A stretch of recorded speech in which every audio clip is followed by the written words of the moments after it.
यमराज चित्रगुप्त आ चुके हैं हमारे लाइव में। Bye bye. लाइक तो कर दीजिए। जय श्री राम दीदी जी। चलता हूँ, मेरी तबीयत खराब है, जुकाम बुखार खांसी और 100 डिग्री बुखार है।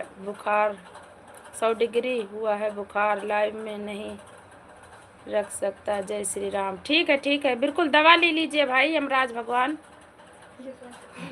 यमराज बुखार, यमराज चित्रगुप्त के 100 डिग्री बुखार है।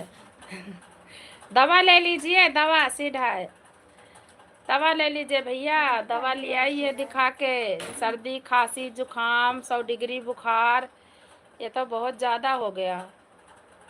दवा पानी खाकर लेटा हूँ दीदी, कम्बल ओढ़ कर हूँ। 10 किलो कम्बल है। अरे भगवान। हाँ दवा लिया भैया, मौसम कोई पता नहीं, दवा खा के लेटे हो आराम हो जाएगा। 100 डिग्री